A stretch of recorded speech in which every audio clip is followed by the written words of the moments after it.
Hello everyone, as we have promised, we will be back with MCQs on basic concepts of income tax. जैसा कि हमने आपके साथ promise किया था, हम basic concepts of income tax पर MCQs की सीरीज आपके लिए लेकर आएंगे. तो आज हम आपके लिए लेकर आए हैं टोटल 30 मोस्ट इम्पॉर्टेंट MCQs जो पहले भी एग्जाम में पूछे जा चुके हैं और अपकमिंग एग्जाम्स के लिए भी इम्पॉर्टेंट है. जो हमने पिछली वीडियो में डेफिनेशंस के ऊपर और जो बेसिक कंसेप्ट्स के ऊपर एक वीडियो बनाई थी उससे रिलेटेड चैप्टर 1 के एमसीक्यूज आज हम आपके लिए लेकर आए हैं. तो चलिए स्टार्ट करते हैं. हमारा सबसे पहला एमसीक्यू है income tax is imposed by. Income tax impose किसके द्वारा किया गया है? State government, central government, both of the above, and the fourth one is constitution of India. So the correct answer is Constitution of India. Income tax charge जो है वो central government करती है. सेंट्रल गवर्नमेंट हम पर tax लगाती है, लेकिन ये इम्पोज किसके द्वारा किया गया है? ये इम्पोज किया गया है constitution of India. So the correct answer is D, constitution of India. Second question is income tax act 1961 applies to. कहाँ पर इनकम टैक्स एक्ट 1961 अप्लाई होता है, कहाँ पर लागू होता है? होल ऑफ इंडिया, पूरे भारत पर. Whole of India excluding Jammu and Kashmir, Maharashtra and all of the above. So वो कुछ एक्ट्स थे जो पहले हम लोग देखते थे कि पूरे भारत पर अप्लाई होते हैं लेकिन जम्मू कश्मीर पर अप्लाई नहीं होते हैं. लेकिन income tax act 1961 whole of India. So the answer is option A, whole of India. Our third question is highest administrative authority for income tax in India. India के अंदर income tax के लिए highest administrative authority कौन है? So first option is finance minister, CBDT. What is CBDT? Central Board of Direct Taxes. C is President of India, and the fourth one is Director of Income Tax. So the correct answer is Central Board of Direct Taxes. Central Board of Direct Taxes, highest administrative authority for income tax. Fourth question. Association of person consist of. ये question आप easily solve कर पाएंगे. बहुत ही easy questions है. अगर आप first video को चेक करेंगे, फर्स्ट वीडियो के अंदर हमने डिटेल में समझा था एसोसिएशन ऑफ पर्सन. पर्सन की डेफिनेशन में कितनी कैटेगरीज होती हैं. सो एसोसिएशन ऑफ पर्सन के अंदर जो ऑप्शंस दिए हुए हैं वो है ऑप्शन ए, इंडिविजुअल्स ओनली, सिर्फ individuals. B is company. C any person other than option A, यानी इंडिविजुअल के अलावा कोई भी पर्सन. या फिर फोर्थ ऑप्शन दे रखा है D option is any kind of person. कोई भी पर्सन जो है वो एसोसिएशन ऑफ पर्सन को फॉर्म कर सकता है. So the correct option is option D, any kind of person. Question number 5. हमारा नेक्स्ट क्वेश्चन है income tax act came into force on. Income tax act हम जानते हैं 1961, इनकम टैक्स एक्ट 1961. लेकिन ये एक्ट जो है वो लागू कब से हुआ? जो फोर्स में with effect from 1 April 1962, 1 April 1962. बहुत ही इजी सा क्वेश्चन है. Option number B is the correct answer, 1 April 1962. Sixth question is income tax act contains section. Income tax act में टोटल कितने सेक्शंस होते हैं? ये सारी चीज़ें जो हमें याद करने की ज़रूरत है. तो टोटल 298 सेक्शंस जो हैं वो इनकम टैक्स एक्ट में होते हैं. So option D is the correct answer, 298. Question number 7. ये सारे जो क्वेश्चंस हम लोग देख रहे हैं ये आप लोगों को याद करने पड़ेंगे. So which entry of union list gives the power to parliament to levy tax on income tax. ये आप लोगों ने, और ये हमने वीडियो 1 में भी आपको बताया था. Entry 82 of list 1 to 7th schedule, जिसके अंदर यूनियन लिस्ट को पावर दिया गया है कि वो इनकम टैक्स को लेवी करें. हमने देखा था कि कितनी लिस्ट होती हैं, union list, state list and concurrent list. Union list जो इनकम टैक्स के ऊपर जिसको कानून बनाने का अधिकार है. So entry 82 of list 1 to 7th schedule. Question number 8 is the basic source of income tax law is. Income tax law के लिए बेसिक सोर्स क्या है? अब जब कभी हम एमसीक्यूज़ की बात करते हैं, एमसीक्यूज़ की जब हम लोग बात करते हैं तो उसके अंदर बहुत सारे 4 हमारे पास ऑप्शन होते हैं, लेकिन हमें बेस्ट सूटेबल जो आंसर है, जो बेस्ट सूटेबल ऑप्शन जो हमें दिखता है, हमें उस पर टिक करना होता है. सो आपको यहाँ पर ऑप्शंस दिए हैं income tax act 1961, income tax rule 1962, circulars और नोटिफिकेशंस, और डी ऑप्शन है judgements of court. So the correct answer is option A, income tax act 1961. So basic source क्या है इनकम टैक्स का? इनकम टैक्स का basic source क्या हो सकता है? Income tax act 1961. So the correct answer is option A. Next question is section dash of income tax act 1961 defines the term person. सबसे पहले वाली वीडियो में हम लोगों ने सारी डेफिनेशंस पढ़ी हैं और उनसे सेक्शंस, इंपॉर्टेंट जो सेक्शंस है वो पढ़े हैं, और मैंने वीडियो में डिस्क्राइब किया था, आप लोगों को बताया था कि सेक्शंस के ऊपर क्वेश्चंस पूछे जा सकते हैं, और ये क्वेश्चन पहले एग्जाम में आ चुका है. So section 2 subsection 31 option A is the correct answer. So section 2 subsection 31 of income tax act 1961 defines the term person. Section कौन सा होता है? Section 2 subsection 31. Next question is question number 10. As per section 2 subsection 7 assessee means a person. Assessee कौन होता है? सो हम लोग options को पढ़ते हैं. By whom any tax or other sum of money is payable, option A. Option B is against whom proceedings has been taken under the act. Option C is a person deemed to be assessee in default. जब आप इसकी definition को गौर से पढ़ेंगे तो ये पूरी definition इसके अंदर सारे ऑप्शंस में दी हुई है. That means option A is correct, option B is correct and option C is correct. So overall अगर हम देखें, so which one is the best suitable? Best suitable is option D, which is all of the above. Question number 11. A person includes. Person की definition में हम लोग देख चुके हैं टोटल 7 कैटेगरीज को पर्सन की डेफिनेशन के अंदर इंक्लूड किया गया है. सो सबसे पहले उसके अंदर आता है individual, HUF, firm, company, AOP BOI, local authority and artificial judicial person. So हमें ऑप्शन के अंदर सारी इंफॉर्मेशन और सारी कैटेगरीज दी हुई है. So the correct option is option D, all of the above. Person में हम ये नहीं सोचेंगे कि सिर्फ एक इंडिविजुअल पर्सन होता है, नहीं. पर्सन की डेफिनेशन सेक्शन 2 सबसेक्शन 31 में दी हुई है, और जब आप उसको केयरफुली रीड करेंगे तो उसमें 7 कैटेगरीज है, और ये सातों कैटेगरीज जो हमें ऑप्शन में दी हुई है ये पर्सन की डेफिनेशन में फॉल करती हैं. So the correct answer is all of the above, option D. Question number 12. Every assessee is a person and every person.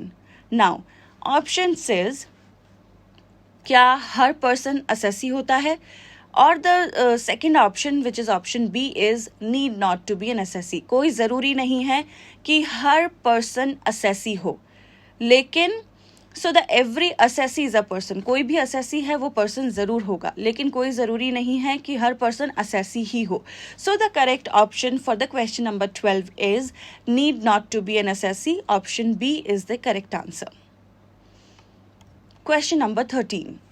The term person includes. अब पर्सन की डेफिनेशन, जो पर्सन का जो term है उसके अंदर क्या क्या इंक्लूड है, हम लोग ऑप्शन देखेंगे. The option number 1 is registered firm, unregistered firm. Option number C is both A and B, and option number D is none of above.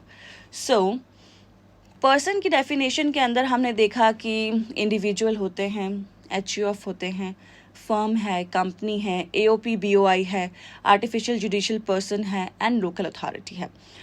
अब इसके अंदर जब हम फर्म की बात करते हैं, पार्टनरशिप फर्म की बात करते हैं, तो registered firm and unregistered firm दोनों पर्सन की डेफिनेशन में फॉल करती है. So the correct option is both A and B above. Question number 14. Dash is empowered to levy tax on agricultural income. कृषि से जो हमें आय होती है या कृषिगत जो आय है, एग्रीकल्चरल इनकम, उस पर टैक्स लेने का अधिकार किसको है? जब आप इनकम टैक्स पढ़ेंगे तो आपको उसमें पता चलेगा कि सेंट्रल गवर्नमेंट, जैसे कि हमें ऑप्शन दिया है, option number A is central government, option number B is state government, C is commissioner and fourth D is president. Income tax के अंदर एग्रीकल्चर इनकम को एग्जेम्प्ट कर दिया गया है। जब एग्रीकल्चर इनकम इनकम टैक्स के अंदर एग्जेम्प्ट है, दैट मीन्स सेंट्रल गवर्नमेंट को तो ये अधिकार नहीं है कि वो एग्रीकल्चर इनकम के ऊपर टैक्स लगाए। तो ये अधिकार किसको दिया गया है? ये अधिकार दिया गया है स्टेट गवर्नमेंट को। So the correct option for question number 14 is state government. State government is empowered to levy tax on agricultural income. Option number B is the correct answer. Question number 15. Income tax is charged in. Income tax charge की जाती है। Option number A financial year में, option number B is assessment year, option number C is previous year and option number D is accounting year. So the correct option for this, income tax charge कौन से साल में किया जाता है? हम कमाते हैं प्रीवियस ईयर में, और जो हमने कमाया है उस पर हम टैक्स देते हैं असेसमेंट ईयर में। So the correct option is financial year is not correct, previous year is not correct because previous year में हम इनकम अर्न करते हैं, accounting year is not correct, but income tax को हम charge करते हैं assessment year में, which is, so option number B is correct. Okay, so question number 16 is, as per section 2 subsection 31 of the following is not included in the definition of person। बहुत ही tricky question है, बहुत ध्यान से इसको हमें solve करना चाहिए, बहुत ध्यान से हमें इसको पढ़ना चाहिए। सबसे पहले कह रहे हैं वो कि पर्सन की जो डेफिनेशन है सेक्शन 231 में जो दी गई है उसके अंदर क्या इंक्लूडेड नहीं है। अभी मैंने आपको इससे प्रीवियस वाले क्वेश्चन में बताया था कि पर्सन की डेफिनेशन में टोटल 7 कैटेगरीज आती है। जब हमने देख लिया इंडिविजुअल, उसके अंदर आते हैं HUF, आते हैं firm, company, artificial, judicial person, AOP, BOI and local authority. Individual, yes, individual जो ऑप्शन ए दे रखा है, सो ऑप्शन ए के according individual is the part of person की डेफिनेशन, यस। HUF बिल्कुल ठीक आंसर है। सी जो दे रखा है कंपनी, यस, कंपनी भी पर्सन की डेफिनेशन में आती है। एंड डी आप देखिए माइनर भी आप देखिए पर्सन की डेफिनेशन में इंक्लूड है। तो मैंने जैसा कि आपको वीडियो के स्टार्टिंग में बताया था कि MCQs मल्टीपल चॉइस क्वेश्चंस के अंदर क्या देखा जाता है, बेस्ट सूटेबल आंसर। अभी हम देखें तो यहाँ पर चारों सही हैं, लेकिन जब हम डिस्क्रिप्टिव टाइप के क्वेश्चंस करते हैं तो आप एग्जामिनर को कम्युनिकेट कर सकते हैं, बता सकते हैं कि yes minor is also part of person की डेफिनेशन का वो पार्ट है, इंडिविजुअल है, HUF है, कंपनी है, चारों ही ऑप्शन सही हैं। लेकिन जब हम इसको गौर से देखें तो HUF करेक्ट आंसर है, कंपनी एक करेक्ट आंसर है। इंडिविजुअल को जब हम देखेंगे तो individual is a category. So individual के अंदर हम लोग क्या देख रहे हैं, इंडिविजुअल के अंदर मेल भी आ गए, फीमेल भी आ गई, माइनर भी आ गए और मेजर भी आ गए।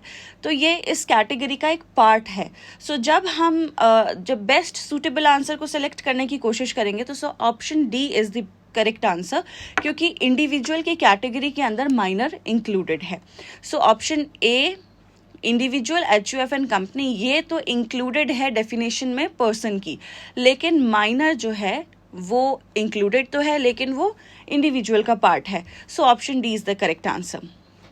Next question number 17 is, every assessee is a person but, इसी तरह का क्वेश्चन हम लोग पहले कर चुके हैं। Option number A is every person is also an assessee, option number B is every person is not an assessee, option number C an individual is always an assessee, and option number D is HUF is always an assessee. So ये question हम लोग previously कर चुके हैं। Every assessee is a person but every person is not an assessee. Option number B is the correct answer. Next question, income includes the following types. Income के अंदर income की definition जब हम लोगों ने जाना था, इनकम की डेफिनेशन को जब हम लोगों ने पढ़ा था तो हमने उसमें देखा था कि लीगल एंड इलीगल दोनों ही इनकम की डेफिनेशन के अंदर आता है. सो इनकम की डेफिनेशन के अंदर लीगल और इलीगल जब हम दोनों को इंक्लूड करेंगे तो answer is both. Option number C is the correct answer. Question number 18. Year in which income is taxable is known as dash and year in which income is earned is known as dash. Okay. So option में हमें दे रखा है previous year, assessment year, previous year, assessment year and assessment year, previous year and previous year. So the correct answer यहाँ पर सबसे पहले वो आपको कह रहा है कि वो कौन सा साल है जिसमें इनकम टैक्सेबल की जाती है. तो जिसमें टैक्सेबल की जाती है वो तो होता है असेसमेंट ईयर. ठीक है. और year in which income is earned, जिसके अंदर इनकम अर्न की जाती है, वो होता है previous year. So income in which income is earned is known as assessment year and income in which income is earned as known as previous year. So option number B is the correct answer. Next question number 19. Pick the correct one. यहाँ पर हमें options में से देखकर select करना है. Option number A is assessment year and previous year are same concept. ये कह रहे हैं कि असेसमेंट ईयर और प्रीवियस ईयर दोनों सेम कॉन्सेप्ट है, तो ये तो बिल्कुल गलत है. Next is assessment year. Assessment year is the year next to the previous year. प्रीवियस ईयर के बाद जो साल आता है वो असेसमेंट ईयर है, तो ये भी तो बात सही है. Previous year is the year next to the assessment year. Option number C में कह रहे हैं कि प्रीवियस ईयर असेसमेंट ईयर के बाद आता है. गलत है. प्रीवियस ईयर तो असेसमेंट ईयर से पहले आता है. None of the above. So हमारा करेक्ट ऑप्शन है option number B. Assessment year is the year next to the previous year. So question number 19 का करेक्ट ऑप्शन है option number B. Question number 20. Assessment year is the period of 12 months commencing on first day of. जहाँ पर हमने first video के अंदर assessment year और previous year की definitions को पढ़ा था, समझा था. हमने आपको बताया था कि असेसमेंट ईयर जो है या टैक्स के लिए जो हम ईयर फॉलो करते हैं वो होता है फाइनेंशियल ईयर.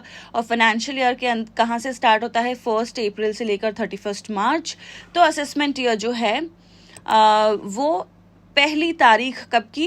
अप्रैल की, हर साल. So assessment year is the period of 12 months commencing on first day of April every year. So इसमें ऑप्शन हमें दिए थे December every year, July every year, January every year, every year. So the correct option is option number A, April every year. So question number 21 is previous year can be a period of more than 12 months or less than 12 months. Only 12 months. Option number C is 12 months or less than 12 months. Option number D is more than or equal to 12 months. तो मैंने आपको बताया था कि previous year जो है वो या तो 12 महीने का होगा अगर उसने सिर्फ पहले ही मतलब 1 अप्रैल को ही बिजनेस स्टार्ट कर दिया है, उस केस में वो 12 महीने का होगा. अदरवाइज आप साल के किसी भी पोर्शन में, किसी भी मंथ में जब आप अपना बिजनेस स्टार्ट करते हैं, प्रोफेशन स्टार्ट करते हैं, तो वो लेस देन 12 मंथ ही होगा. तो previous year can be of 12 months और less than 12 months. So the correct option for question number 21 is option number C, 12 months or less than 12 months. Assessment year can be a period of. Question number 22. More than 12 months or less than 12 months. Option number B is only 12 months. Option number C is 12 months or less than 12 months. And option number D is more than or equal to 12 months. तो जब हम assessment year की बात करते हैं, assessment year 1 अप्रैल से start होता है, तो असेसमेंट ईयर हमेशा 12 महीनों का होगा. तो option number B is the correct answer, only 12 months. Question number 23. Mr. P sets up a new business on 15th July 2018. 15 जुलाई 2018 को उन्होंने अपना नया बिजनेस सेटअप किया. And he commenced his business from 1st February 2019. First previous year shall B. उनका पहला previous year कहाँ से हम काउंट करेंगे? वो कह रहे हैं कि उन्होंने अपना बिजनेस तो 15 जुलाई 2018 को सेटअप कर लिया, लेकिन उन्होंने उस बिजनेस को स्टार्ट किया काम करना, और उनका जो प्रॉफिट, जो अर्निंग स्टार्ट हुई, वो सब कुछ 1 फरवरी 2019 से स्टार्ट हुई. तो आप हमें बताइए कि पहला प्रीवियस ईयर हम कब से कैलकुलेट करें. सो आपकी अर्निंग्स, आपने बिजनेस को स्टार्ट कभी भी किया, आपने बिजनेस सेटअप कर लिया, उस डेट से हम लोग प्रीवियस ईयर को काउंट करेंगे. सो प्रीवियस ईयर को हम लोग कहाँ से काउंट करेंगे? 15 जुलाई 2018 से लेकर 31 मार्च 2019. So our previous year will be from 15 July 2018 to 31st March 2019. Option number A is the correct answer. Question number 24 is normal rates of income tax are prescribed in the normal rates of income tax. Income tax की special rates जो fixed हैं, जो हमें पता है कि special rates हैं, वो इनकम टैक्स एक्ट 1961 में प्रिस्क्राइब्ड है. ऑप्शन नंबर बी दे रखा है income tax rules 1962. Option number C finance act of the current year and option number D CBDT circulars, central board of direct taxes circulars. तो normal rates हम जानते हैं कि हर साल जब बजट आता है तो बजट के अंदर स्लैब रेट्स और जो भी चेंजेस होते हैं, तो जो नॉर्मल रेट्स हैं वो हमें करंट ईयर के फाइनेंस एक्ट से पता चलता है, बजट से पता चलता है. सो क्वेश्चन नंबर 24 का करेक्ट ऑप्शन है option number C, finance act of the current year. Next question is, Mr. P maintains his accounts on the basis of the calendar year. Mr. P जो हैं वो अपने accounts को calendar year के according maintain करते हैं. For previous year 2018-19 his assessment year shall be. अब वो किसी भी बेसिस पर अपने अकाउंट्स को मेंटेन करें. 2018-19 अगर उसका प्रीवियस ईयर है, 2018-19 अगर प्रीवियस ईयर है तो असेसमेंट ईयर क्या होगा? 2019-20, right? So his assessment year shall be option number C 2019 and 20. Next question, in which of the following cases income of previous year is assessable in the previous year itself? ये हमने पढ़ा था, हमारी previous video के अंदर हम लोगों ने डिस्कस किया था. सो वो कौन से केसेस होते हैं जब प्रीवियस ईयर की इनकम को हम प्रीवियस ईयर में ही डिटरमाइन करते हैं और प्रीवियस ईयर में ही हम उसके लिए टैक्स पे करते हैं. सो ऑप्शन है a person leaving India, salaried employed, illegal business और charitable institution. So the correct option is option number A. A person is leaving India.